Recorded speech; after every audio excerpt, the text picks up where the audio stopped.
ప్రార్థన చేసుకుందాం. పరిశుద్ధుడా, ప్రేమ, నమ్మకం గల తండ్రి, మీ ఘనమైన ఉన్నతమైన నామానికి వందనాలైనా స్తోత్రాలు తండ్రి. ఇంతవరకు మీ సజీవమైన రెక్కల చోటును మమ్మల్ని భద్రపరిచి మీరు కాపాడిన విధానాన్ని బట్టి వందనాలైనా స్తోత్రాలు తండ్రి.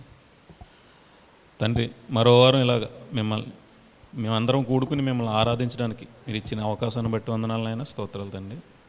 మీ ఆత్మ సహాయాన్ని మాకు అందించండి ఆయన. ప్రతి ఒక్కరిని మీ చేతులకు అప్పగించుకుంటూ ఈ ప్రార్థన మీ ప్రియకుమారుడు మా ప్రియరక్షకుడు అయిన యేసుక్రీస్తు వారి మహోన్నతమైన నామాన ఈ ప్రార్థనా మనలో సమర్పించుకుంటున్నామా కన్న తండ్రి, ఆమేన్. సాధారణంగా క్రైస్తవులందరూ బాప్తిస్మం తీసుకుని క్రీస్తులోనికి వచ్చిన తర్వాత సంఘంగా కూడుకుని మన దేవుని ఆరాధిస్తూ ఉంటాం. ఎప్పుడైతే బాప్తిస్మం తీసుకున్నామో మనం ఎలా బ్రతకాలి, ఏం చేయాలి అనేది ప్రతి ఒక్కరికి మనకి ఆజ్ఞ ఇవ్వబడి ఉన్నది. ఏం చేయాలి, ఎలా బ్రతకాలి అనేది ప్రతి ఒక్కరికి తెలుసు. అయినా కానీ వారం వారం చర్చికి వచ్చి చర్చ అయిపోగానే ఇంటికి వెళ్ళిపోయి మళ్ళీ యథావిధిగా వాళ్ళ పనులు చేసుకుంటూ ప్రతి ఒక్కరూ తమ తమ పనుల్లో నిమగ్నమైపోయి ఉంటారు. అలాగే యేసుప్రభు వారు ఒకసారి చోట బోధిస్తూ ఉండగా ఒక ధర్మశాస్త్ర ఉపదేశకుడు లేచి నిత్య జీవానికి నేను వెళ్ళాలంటే ఏం చేయాలి అని ఒకసారి అడిగినప్పుడు యేసుప్రభు వారు అతనికి జవాబు ఇస్తారు. లూకాసు వార్త 10వ అధ్యాయము, లూకాసు వార్త 10వ అధ్యాయము 25వ వచనం. ఇదిగో ఒకప్పుడు ధర్మశాస్త్రోపదేశకుడు లేచి, బోధకుడా, నిత్యజీవునకు వారసునగుటకు నేనేమి చేయవలనని ఆయన్ను శోధించుచు అడిగాను. ఇక్కడ ధర్మశాస్త్రాన్ని ఉపదేశించే ఒక బోధకుడు యేసుప్రభు వారిని అడుగుతున్నాడు, నేను నిత్యజీవానికి వెళ్ళాలంటే ఏం చేయాలి అని శోధించుచు అడుగుతున్నాడు. ఎవరైనా నిత్యజీవానికి వెళ్ళాలంటే ఎలా అడుగుతారు? భయంతోనూ భక్తితోనూ నేనేం చేయాలి, ఎలా చేయాలి, ఏం చేస్తే నేను నిత్యజీవానికి వెళ్తాను అని ఎవరైనా అడుగుతారు భయంతో.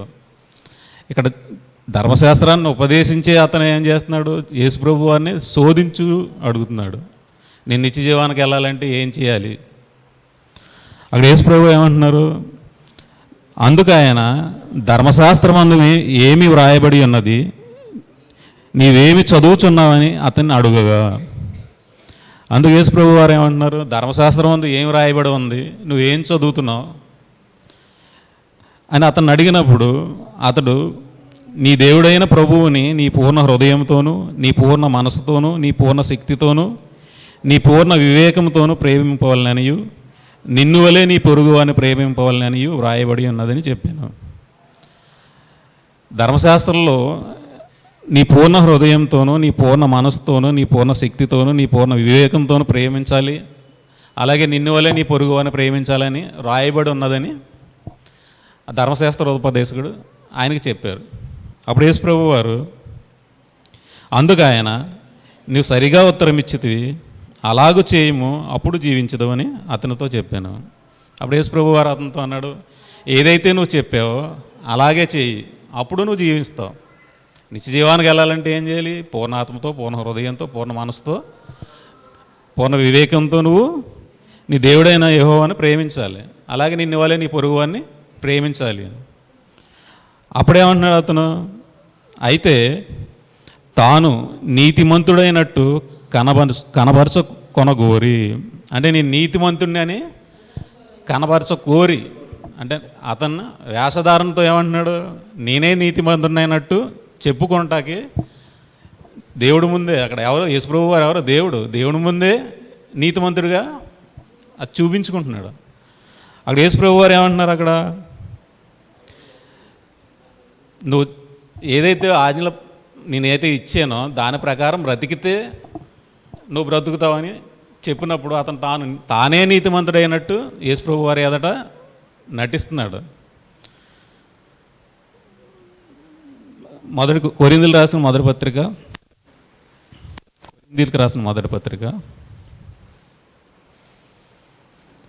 కొరింథీయులకు రాసిన మొదటి పత్రిక 8వ అధ్యాయం 2వ వచనం.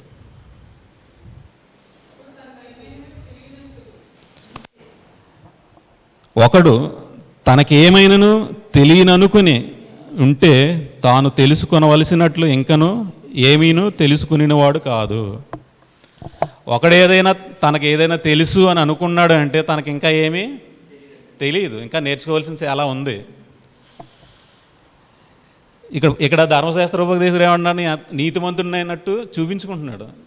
ఇక్కడ ఏముంది, పౌలు గారు ఏమంటున్నారు, తనకు ఎవరైనా తనకు ఏదైనా తెలుసు అని అనుకుంటే అందుకు ఇంకా ఏమీ తెలియదు, ఇంకా నేర్చుకోవాల్సింది చాలా ఉంది అని చెప్తున్నారు అక్కడ. అది గలతీయులకు రాసిన పత్రిక, గలతీయులకు రాసిన పత్రిక 6వ అధ్యాయము 3వ వచనం. ఎవడైనను వటివాడై ఉండి తాను ఎన్నికైన వాడనని ఎంచుకుని ఎడల తను తానే మోసపరుచుకున్ను. ఎవరైనా నేను గొప్పవాడిని అని అనుకుంటే, నేను చాలా చాలా జ్ఞానవంతుణ్ణి అనుకుంటే, నేను ఎన్నికైన వాడిని అనుకుంటే ఎలా తను తానే మోసపరుచుకుంటున్నాడు. లోక సువార్త 10వ అధ్యాయం. ఎప్పుడైతే తన్ను తాను హెచ్చించుకుని నేనే గొప్పవాడిని అనుకుంటే తనకేమీ తెలియదు. లోక సువార్త 10వ అధ్యాయం 30.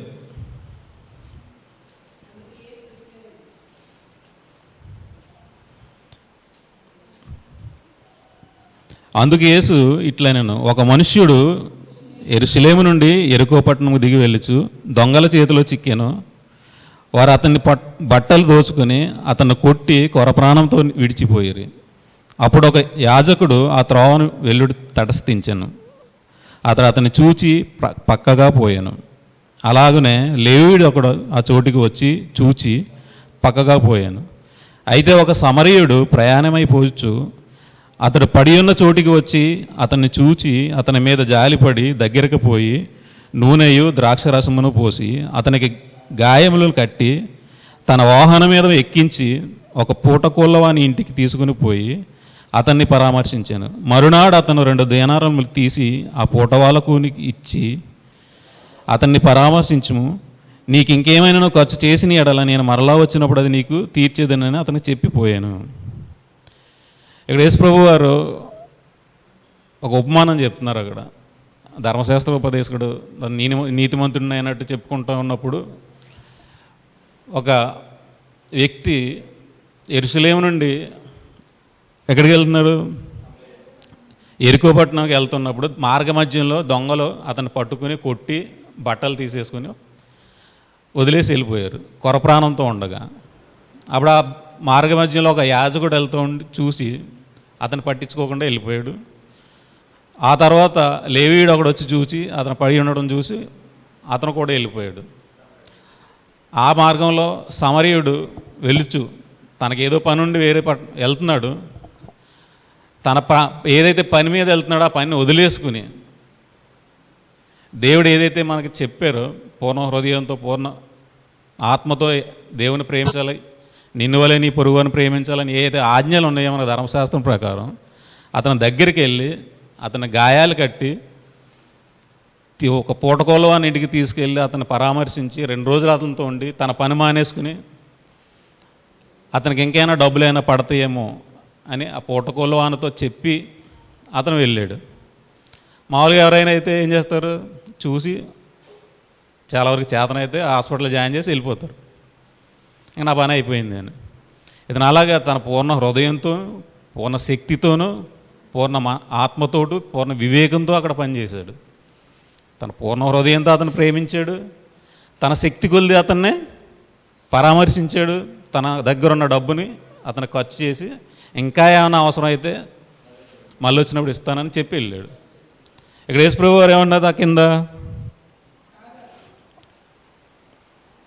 కాగా దొంగల చేతిలో చిక్కిన వానికి ఈ ముగ్గురిలో ఎవడు పొరుగువాడాయని నీకు తోచున్నదని యేసు అతన్ని అడగగా అతని మీద జాలి పడిన వాడే అని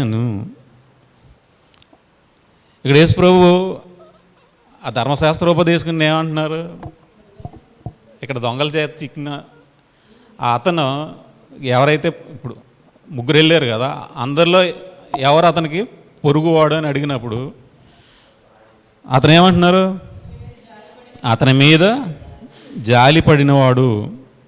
అంటే సమరయుడు అని యేసుప్రభు చెప్తే ధర్మశాస్త్రోపదేశకుడు ఏమంటున్నాడు, ఆ పేరెత్తడానికి కూడా ఇష్టపడడం లేదు. అంటే నిన్ను వల్లే నీ పొరుగు అని ప్రేమించు అన్న దాంట్లో ఏమన్నా అతను చేస్తున్నాడా? పేరెత్తడానికైనా అతను ఇష్టపడటం లేదంటే ఆ జాలి పడినవాడే అంటున్నాడు తప్ప సమరయుడు అనే పేరు కూడా ఎత్తడం లేదు. అక్కడ యేసు ప్రభు ఆ కింద ఏమన్నారు, అందుకు యేసు నువ్వు వెళ్ళి అలాగూ చేయమని అతనితో చెప్పాను. ఎవరైనా దేవుణ్ణి నమ్ముకుని దేవుళ్ళలోకి వచ్చిన తర్వాత నిత్యజీవం కావాలనుకుంటే ఏం చేయాలి? పూర్ణ ఆత్మతో, పూర్ణ బలంతో, పూర్ణ వివేకంతో, పూర్ణ శక్తితో నీ దేవుడైన యెహోవాను ప్రేమించాలి. నిన్ను వలె నీ పొరుగువాన్ని ప్రేమించాలి. అలా చేస్తే మనకి నిత్యజీవం ఉంటుంది. ఇప్పుడు అలా ఎంతమంది మనం చేస్తున్నాం? నిత్యజీవం కావాలని మనకు ఉంటుంది. ప్రతి ఒక్కరికి క్రీస్తుని నమ్ముకుని బాప్తీసం తీసుకుని రక్షణ పొంది ఆయనలోకి వచ్చిన తర్వాత ఎవరైనా వచ్చింది దేని నిమిత్తం అవుతారు? నిత్యజీవం కావాలనే వస్తారు. ఆ నిత్యజీవం కావాలని వచ్చినప్పుడు దానికి తగ్గ పోరాటం మనం పోరాడుతున్నామా? ఎంతమంది పోరాడుతున్నాం? ఇక్కడ యేసు ప్రభు ఏం చెప్తున్నారు, ఏదైతే ఆజ్ఞలు ఉన్నాయో ఆ ఆజ్ఞల ప్రకారం పూర్ణ హృదయంతో నువ్వు ఎప్పుడైతే దేవుని ప్రేమించి నిన్ను వల్ల నీ పొరుగును ప్రేమిస్తావో అప్పుడు మాత్రమే నీకు నిత్యజీవం ఉంటుంది. అది చెయ్యకపోతే వారం వారం వచ్చి మన ఇష్టం వచ్చినట్టు వెళ్ళిపోయి మన సొంత పనుల్లో నిమగ్నం అయిపోతే ఎంత మాత్రం మనకి నిత్యజీవం అనేది ఉండదు. యోహాను సువార్త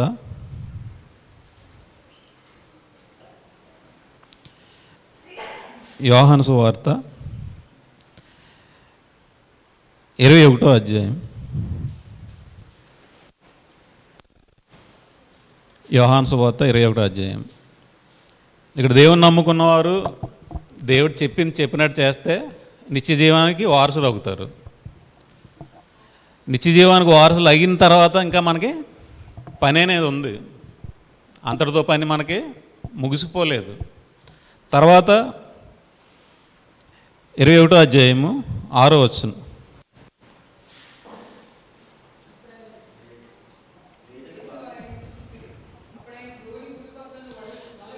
అప్పుడు ఆయన దోణి కుడి పక్కన వల వేయుడి మీకు దొరికినని చెప్పాను. గనుక వారు అలాగూ వేయగా చేపలు విస్తారంగా పడినందున వల లేకపోయిరి. కాబట్టి యేసు ప్రేమించిన శిష్యుడు ఆయన ప్రభు సుమి అని పేతురుతో చెప్పాను. ఇక్కడ యేసు ప్రభు వారు మరణించి సమాధి చేయబడి తిరిగి లేచిన తర్వాత వాళ్ళకి ఇది కనబడడం మూడోసారి. అంతకుముందు 2 సార్లు కనపడి నా పని చేయండి, మీరు సర్వలోకానికి వెళ్ళి సర్వ సృష్టికి సువార్తను ప్రకటించండి అని చెప్పుకుంటూ వాళ్ళకి వచ్చారు. ఆయన చెప్పినా కూడా పేతురు గారు ఏం చేస్తున్నారు? పేతురు ఈ బండ మీద నా సంఘాన్ని కడతాను అని పేతురు గారితో సంఘాన్ని స్టార్ట్ చేయడానికి ఆయన పునరుద్ధానం అవ్వకముందే చెప్పారు. నువ్వే అధికారి, ఇక్కడ మెయిన్ ఉండాలి, నీ ద్వారానే నేను సంఘాన్ని నిలబెడతాను అని చెప్పి ఆయన మరలా పునరుద్ధారణ అయిన తర్వాత రెండు సార్లు కనపడి చెప్పిన తర్వాత కూడా పేతురు గారు ఏం చేస్తున్నారు? ఇక్కడ చేపలు పట్టుకుంటూ వెళ్ళిపోయాడు. నేను చేపలు పట్టుకుంటూ వెళ్ళిపోతున్నాను అంటే దేవుడి మీద నమ్మకం లేక యేసుప్రభు కూడా ఉన్నప్పుడు ఏం చేశారు? వాళ్ళకి ఆహారాన్ని, వాళ్ళకి కావాల్సిన ప్రతి సామగ్రిని ఇచ్చి వాళ్ళని పోషించుకుంటూ వచ్చారు. ఇప్పుడు ఆయన లేకపోయేసరికి ఏం చేస్తున్నారు? వీళ్ళు భయపడి మన బ్రతకలేమో, మనకేమీ దొరకదు అని వాళ్ళకి అవిశ్వాసం చేత ఏం చేస్తున్నారు? మళ్ళీ చేపలు పట్టుకుంటూ వెళ్ళిపోయారు.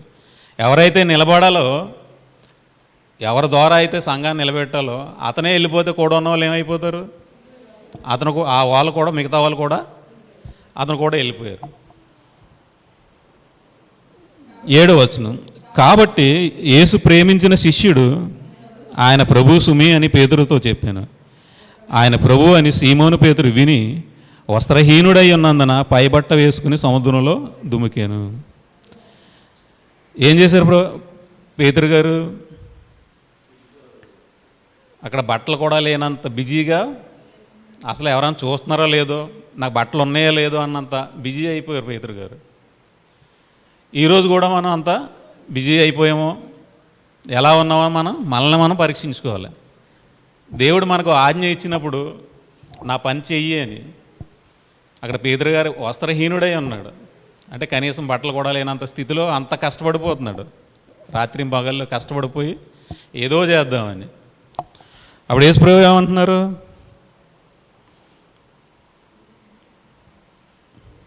17వ వచనం, 17 కాదు, ఒకసారి 15. వారు భోజనం చేసిన తర్వాత యేసు సీమోను పేతురును చూసి, యోహాను కుమారుడు అయిన సీమోను, వీరికంటే నీవు నన్ను ఎక్కువగా ప్రేమించున్నావా అని అతనని అడుగగా, అవును ప్రభువా, నేను నిన్ను ప్రేమించుచున్నానని నీవే ఎరుగుదవని ఆయనతో చెప్పాను. యేసు, నా గొర్రె పిల్లలను మేపుము అని అతనితో చెప్పాను. ఇక్కడ పేతురు గారిని ఏమంటున్నారు? ఓకే, వచ్చారు, అతను వస్త్రహీనుడై ఉన్నాడు, వాళ్ళకి ఆహారం పెట్టాడు. పెట్టిన తర్వాత యేసుప్రభు ఏమడుగుతున్నాడు? మూడోసారి వచ్చి, పేతురు, నువ్వు నన్ను ప్రేమిస్తున్నావా? మరి ముందు ప్రేమిస్తున్నాననే కదా కూడా తిరిగి శిష్యరకం చేసి ఇవన్నీ చేశారు. తిరిగి లేచి నేను ఇలా 3వ దినాన్ని చనిపోతానని తిరిగి లేస్తానని చెప్పి అంతకుముందు 2 సార్లు కనపడ్డారు. సర్వలోకానికి వెళ్ళి సర్వసృష్టికి సువార్త ప్రకటించమన్నారు. ఇలా అద్భుత కార్యాలు సూచక్రియలు అన్నీ చేశారు. అన్ని కళ్ళారా చూసి చేతులారా చేసి కూడా వాళ్ళు నమ్మలేకపోతున్నారు. అప్పుడు యేసుప్రభు వచ్చి ఏమంటున్నారు? నీవు నన్ను ప్రేమిస్తున్నావా? అప్పుడు పేతురు గారు ఏమంటున్నారు? నేను ప్రేమిస్తున్నానని నువ్వే ఎరుగుదు. అంటే నువ్వు ప్రేమిస్తే ఏం చేయాలంటున్నారు యేసుప్రభు ఇక్కడ? నువ్వు నన్ను ప్రేమించినట్లయితే నువ్వేం చేయాలి? గొర్రె పిల్లలు మేపాలి. నువ్వు మేపుతున్నావా? మేపటం లేదు. నీ పనిలో నువ్వు బిజీ అయిపోయావు. బట్టలు లేనంతగా బిజీ అయిపోయావు. అంత బిజీగా అయిపోయి ఇంకా నన్ను ప్రేమిస్తున్నానంటే అక్కడ ఉందా? అర్థం ఉందా అక్కడ పేతురు గారిది? ఏం చెప్తున్నారు? ప్రభువా, నీకే తెలుసు అంటున్నారు.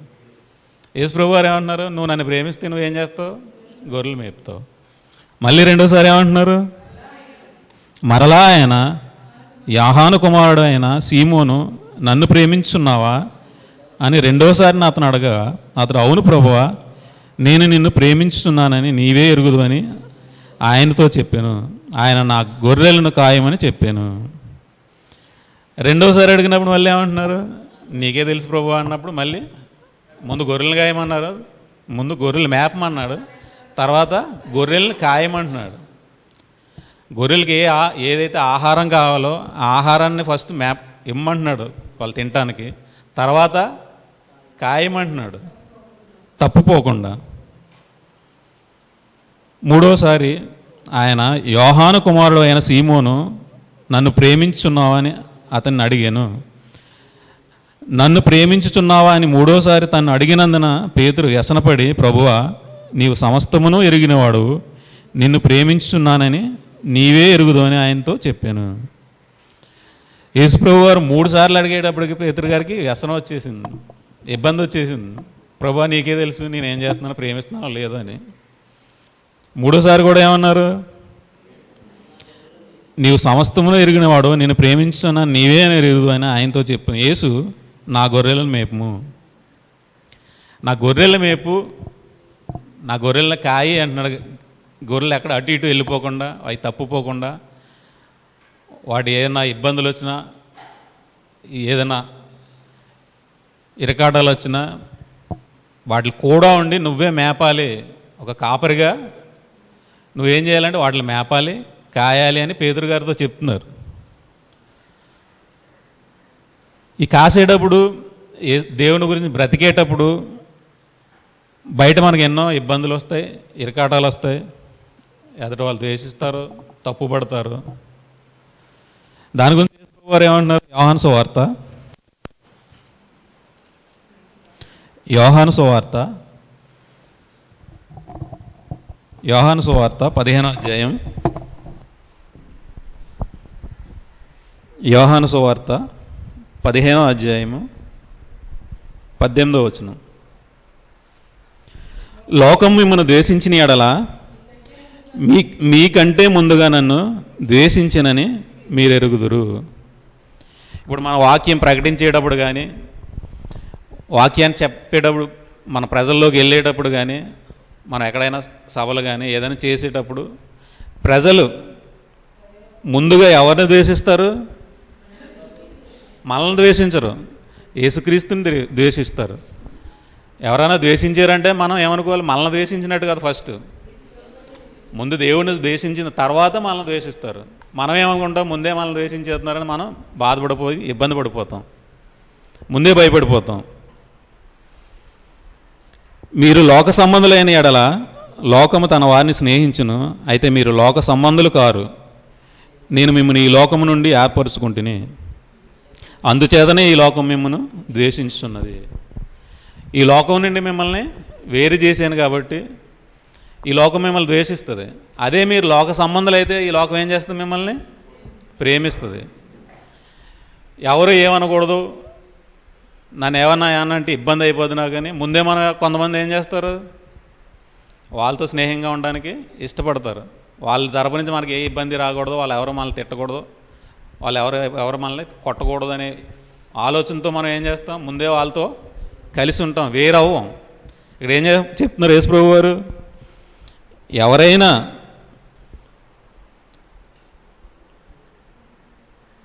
మీరు లోక సంబంధులైన ఎడల లోకం తన వారిని స్నేహించును. ఒకవేళ లోక సంబంధులైన ఎడల మనం లోకం మనల్ని ప్రేమిస్తుంది. ఇక్కడే మనం అర్థం చేసుకోవాలి. లోకం మనల్ని ప్రేమిస్తుంది అంటే మనం ఇంకా దేవుడి నుంచి వేరవనట్టు, దేవుడి దగ్గర అవనట్టు, లోకం నుంచి వేరవనట్టు. ఇంకా లోకంలోనే మనం ఉండి లోకానుసారంగా జీవిస్తున్నాం. లోకం మిమ్మల్ని ప్రేమిస్తుంది అంటే మీరు లోక సంబంధులై ఉన్నారు అని యేసుప్రభు వారు అన్నారు. ఒకవేళ ద్వేషిస్తుంది అంటే ఫస్ట్ నన్ను ద్వేషిస్తుంది, తర్వాత మిమ్మల్ని ద్వేషిస్తుంది. ఇక్కడ ద్వేషించడం లేదు, ఇంకా లోకంలో కలిసి ఉన్నాము అంటే మనమే పరీక్షించుకోవాలి. అలాగని లోకం మనల్ని ప్రేమించదా అంటే ప్రేమిస్తుంది. అది ఏ విధంగా? వాక్యానుసారంగా ప్రేమిస్తుందా, లోకానుసారంగా ప్రేమిస్తుందా అనేది మనం జాగ్రత్తగా ఆలోచించుకోవాలి. లేవియాకాండం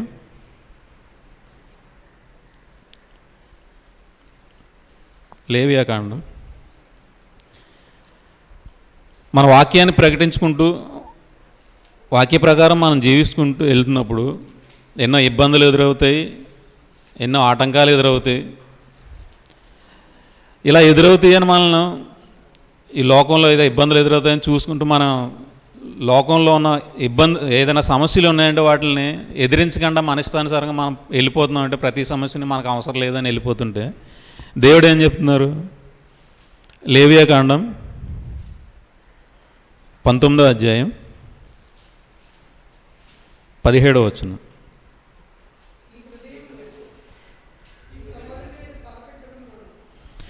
నీ హృదయములో నీ సహోదరుని మీద పగపట్టుకూడదు.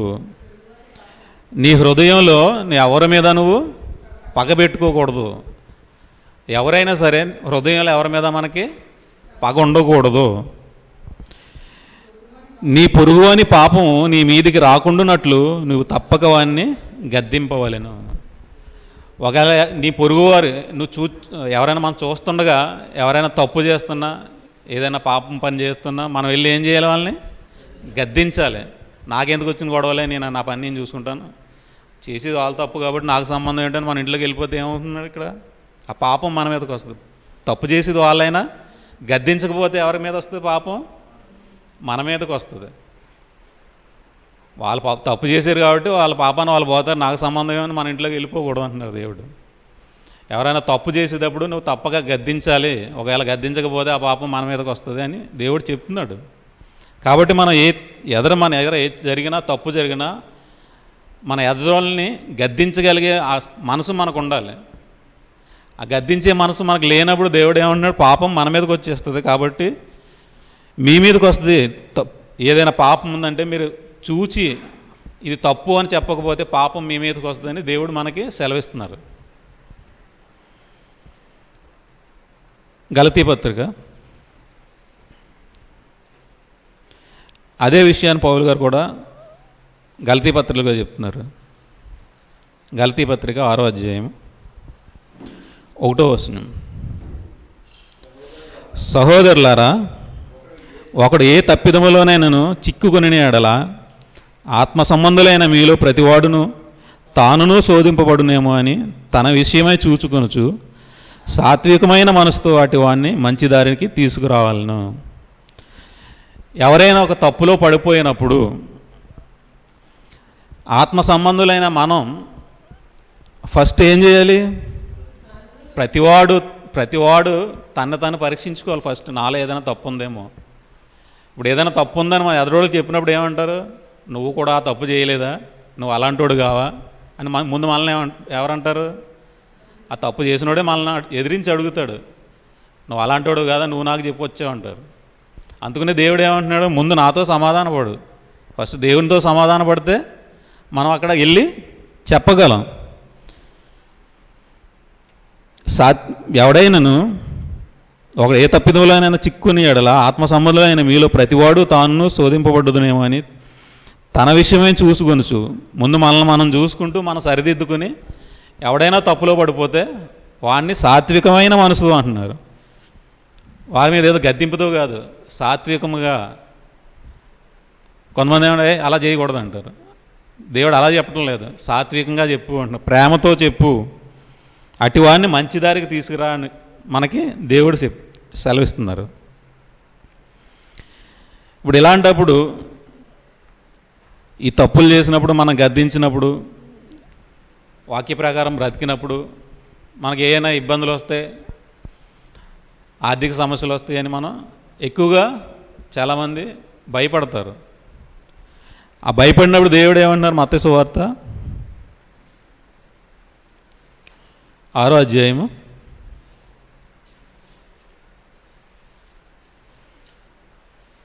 32వ వచనం.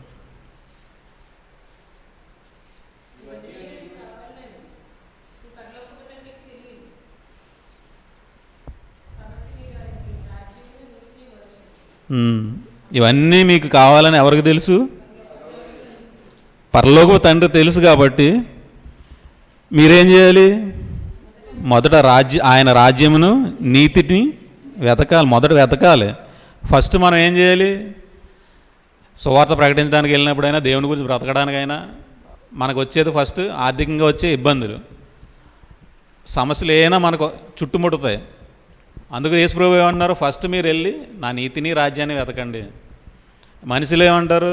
ముందు నాకు ఏదైనా ఆశీర్వాదం, డబ్బు కలిసి వస్తే అప్పుడు ఈ ఆశీర్వాదాన్ని పట్టుకెళ్ళి ప్రజల్లో చెప్తానంట. మనిషి ఏమో ముందు నాకు ఏదైనా దొరికితే నేను చెప్పగలను అంటాడు. దేవుడు ఏమంటున్నాడు?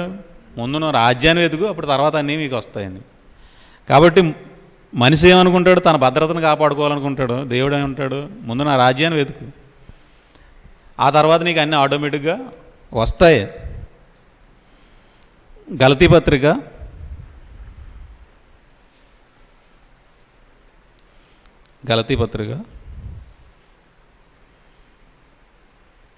5వ అధ్యాయము 24వ వచనం. క్రీస్తు యేసు సంబంధులు శరీరమును దాని ఇచ్చలతోనూ దురాశలతోనూ సిలువ వేసి ఉన్నారు. క్రీస్తు యేసు సంబంధులు అయితే ఏం చేస్తున్నారు? వాళ్ళ శరీరాన్ని ఇచ్చలతోనూ దురాశలతోనూ రెండాటిలో కలిపి సిలువ వేస్తున్నారు. ఆ సిలువ మనం వేయలేకపోయామంటే అవి ఏం చేస్తాయి? మనల్ని ఇబ్బంది పెడతాయి. 25వ వచనం. మనం ఆత్మను అనుసరించి జీవించేవారమైతిమా, ఆత్మను అనుసరించి క్రమముగా నడుచుకుందాము. ఒకరినొకరు వివాదమునకు రేపకయు, ఒకరినందరొకరు అసూయ పడకయు, వృధాయిగా అతిశయపడకయు ఉందము. ఒకవేళ మనం ఆత్మను అనుసరించిన జీవించేవారం అయితే ఆత్మను అనుసరించి మనం క్రమంగా నడుచుకుంటాం. మన క్రమము లేదు అంటే మనం ఇంకా మన శరీరాన్ని సిలువ వేసుకోలేదు. ఇంకా ఆశలతోనూ ఇచ్చలతోనూ ఇంకా మనం సిలువ వేసుకోలేదు. ఎప్పుడైతే మనం సిలువ వేసుకున్నామో అప్పుడు మనం ఆత్మను అనుసరించి క్రమముగా నడుచుకుంటాం. ఇంకా మనలో ఒకరిలో ఒకరు వివాదము రేపకయు ఒకరినందు ఒకరు అసూయ పడకయు వృధాగా అతిశయ పడక ఉందము. ఇంకా మనలో ఒకరినొకరు వివాదానికి రేపుకుని ఇంకా గొడవలు పడుతుంటే ఇంకా మనలో క్రమం లేదు. దేవుడు ఏదైతే చెప్పాడో దాని ప్రకారం ఇంకా మనం నడుచుకోవటలేదు. వివాదం రేపుకొనికి ఒకరినందొకరు అసూయ పడకం వృధాగా అతిశయ పడక ఉందము. వృధాగా అతిశయ పడుకుంటూ ఒకరిని ఎందు ఒకరు గొడవలు పడుకుంటూ వివాదం రేపుకుంటూ ఇంకా ఉన్నాము అంటే ఇంకా శరీరాన్ని మనం తొక్కలేదు. తొక్కితే మనము ఏదైతే క్రమం ఉందో ఆత్మానుసారంగా జీవించేవారం అయితే ఆత్మను అనుసరించి క్రమముగా నడుచుకుంటాము.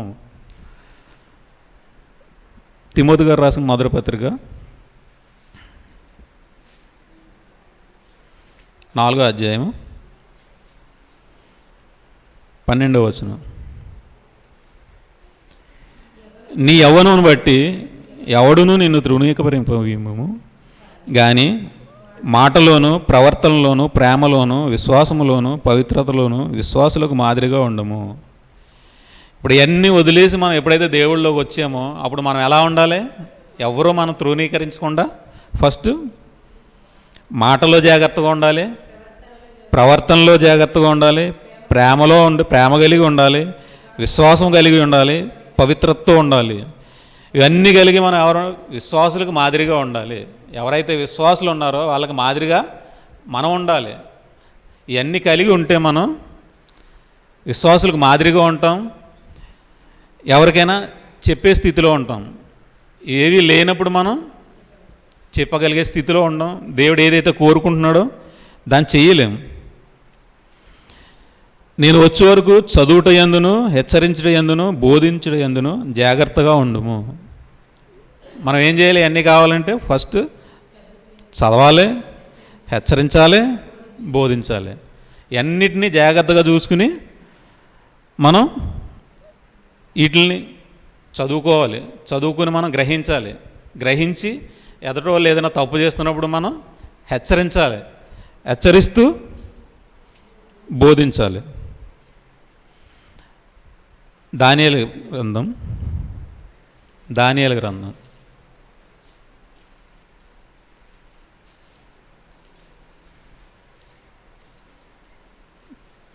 12వ అధ్యాయం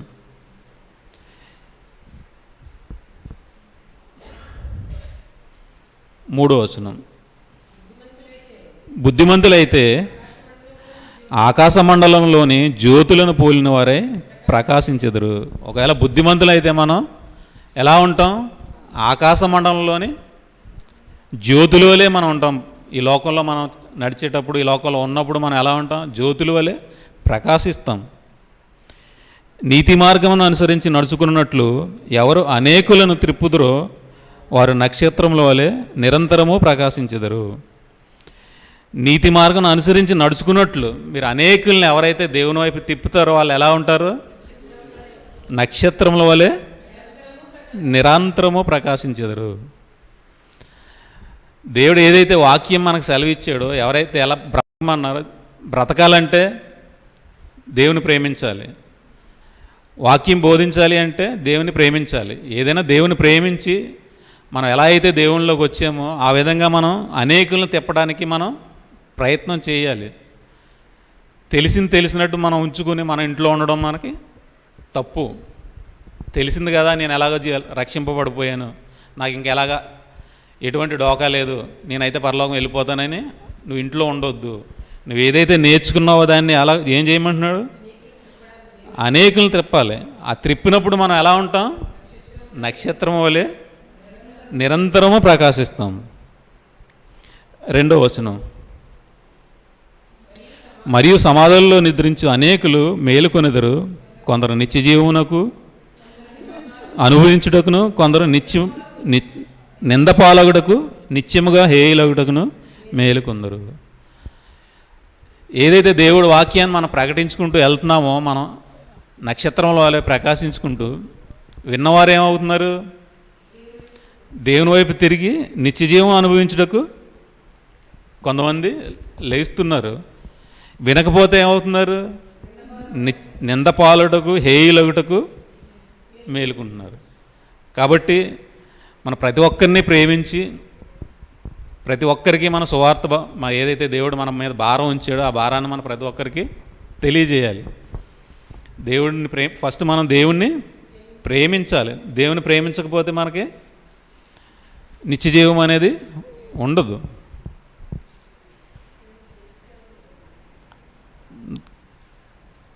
అదే కొరింథీయులకు రాసిన పత్రిక మొదటి పత్రికలో మనకి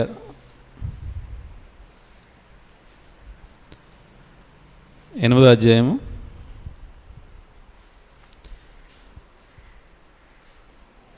3వ వచనంలో ఏమంటున్నారు?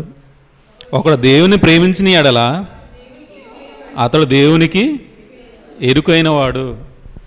మనం దేవుని ప్రేమించినట్లయితే మనం దేవునికి ఎరుకైన వాళ్ళం. మనం దేవుని ప్రేమించకపోతే మనం దేవునికి తెలియదు. మనం ఏమనుకుంటాం? దేవునికి మనం తెలుసు అనుకుంటాం. దేవుని ప్రేమించకపోతే మాత్రం మనం ఎంతమాత్రం నిత్యజీవానికి వారసులం కాము. తీతు గారు రాసిన పత్రిక, తీతు గారికి మొదటి పత్రిక, తీతు గారు ఒకటే పత్రిక, తీతు పత్రిక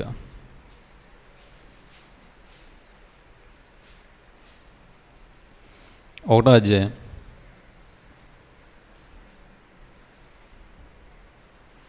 8వ వచనం. అతిథి ప్రియుడును సజ్జన ప్రియుడును స్వస్థబుద్ధి గలవాడును నీతిమంతుడును పవిత్రుడును ఆశానిగ్రహం గలవాడినై ఉండి తాను హితబోధ విషయమై జనులను హెచ్చరించుటకును ఎదుడాడు వారిని మాట ఖండించుటకును శక్తి గలవాడగునట్లు ఉపదేశమును అనుసరించి నమ్మదగిన బోధన గట్టిగా చేపట్టుకున్నవాడినై ఉండవాలి. ఫస్ట్ మనం ఎలా ఉండాలి? అతిథి ప్రియుడు. ఆతిథ్యమేవో మరొకటి. అతిథిని మనం సత్కరించాలి, అతిథిని మనం గౌరవించాలి ఫస్ట్. సజ్జన ప్రియుడు, మంచి విషయములందు సద్విషయ ప్రియుడు. సద్విషయములందు మనం ప్రియముగా ఉండాలి. స్వస్థబుద్ధి గలవాడు, ప్రతి విషయంలో మనం ఎటువంటి లోపల చెడు ఉద్దేశాలు కానీ ఎదురుల మీద కోపం కానీ ఇలాంటివి ఏమీ లేకుండా స్వస్థబుద్ధితో ఉండాలి. నీతిమంతుడు ఉండాలి. యేసుక్రీస్తుని రక్తాన్ని మనం తీసుకున్న వాళ్ళు ప్రతి ఒక్కరూ నీతిమంతుడు. పవిత్రుడును ఆశానిగ్రహం గలవాడై ఉండాలి. దేన్ని ఆశించకూడదు, ఎవరిది ఆశించకూడదు. దేవుడు ఏదైతే మనకి ఇస్తానన్నాడో దాని గురించి మనం ఎదురు చూడాలి తప్ప దేన్ని ఆశించకూడదు. అలాంటి ఆశానిగ్రహం గలవాడై ఉండాలి. తాను హితబోధ విషయమై జనులను హెచ్చరించుటకును ఎదురోడు వారిని మాట ఖండించుటకును శక్తి గలవాడగున్నట్లు ఉపదేశమును అనుసరించి నమ్మదగిన బోధన గట్టిగా చేపట్టుకునేవాడై ఉండాలి.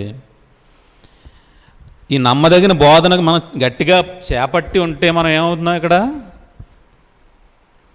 నమ్మదగిన బోధన గట్టిగా చేపట్టుకుని వాడినై ఉంటే ఏమవుద్ది? హితబోధ విషయమై జనులను హెచ్చరించుటకును ఎదురాడు వారి మాట ఖండించుటకును శక్తి మనకు వస్తుంది. ఎప్పుడైతే బోధన మనం గట్టిగా పట్టుకుంటామో, దేవుడు ఏదైతే మనకు చెప్పాడో చెప్పినట్టు మనం చేసినప్పుడు ఎదుటివారు ఎంత ఇబ్బంది కలిగించినా ఎదురాడినా మనకి వాళ్ళ మాటను ఖండించగలిగే శక్తి, మనకి వాక్ శక్తిని దేవుడు మనకి అనుగ్రహిస్తాడు. కాబట్టి ప్రతి ఒక్కరూ ఏదైతే దేవుడు మనకు సెలవిస్తున్నాడో ప్రతి దాన్ని మన మనసులో ఉంచుకుని ఆ విధంగా నడవాలని ప్రేమపూర్వకంగా దేవుని తరపునందు నేను ప్రతి ఒక్కరికి విన్నవించుకుంటున్నాను. నా మాటలు ముగించుకుంటూ ప్రార్థన చేసుకున్నాను. పరిశుద్ధుడా, ప్రేమ నమ్మకం గల తండ్రి, మీ ఘనమైన ఉన్నతమైన నామానికి వందనాలనైనా, స్తోత్రాలు తండ్రి. మీ గురించి ఎలా బ్రతకాలో మాకు ప్రతి విషయంలో తండ్రి మీరు మాకు సెలవిస్తూ మీ వాక్యం ద్వారా మాతో మాట్లాడుతున్నారు నాయన. ఏ విధంగా బ్రతకాలో, నిత్య జీవానికి మేము ఎలాగ వారసులం అవ్వాలో ప్రతి విషయాన్ని మాకు తెలియజేస్తున్నారు నాయన. నిత్య జీవానికి వారసులం అయ్యి ప్రజలకు ఎలాగ వాక్యాన్ని బోధించాలో, ఎవరిని ఎలా ఖండించాలో, ఎవరితో ఎలా మాట్లాడాలో ప్రతి విషయాన్ని తండ్రి మీరు మాకు సెలవిచ్చారు. కాబట్టి ప్రతి విషయాన్ని తండ్రి మా మనసులో ఉంచుకుని ఆ వాక్యాన్ని మా జీవితంలో నెరవేర్చుకుంటూ తండ్రి ప్రతి ఒక్కరితో ప్రేమతో తండ్రి మేము ముందుకు వెళ్ళడానికి మీ ఆత్మ సహాయం దయచేయమని యేసుక్రీస్తు వారి మహోన్నతమైన నామాన ఈ ప్రార్థన మనలో సమర్పించుకుంటున్నామా కన్న తండ్రి. ఆమేన్. అందరికీ వందనాలు.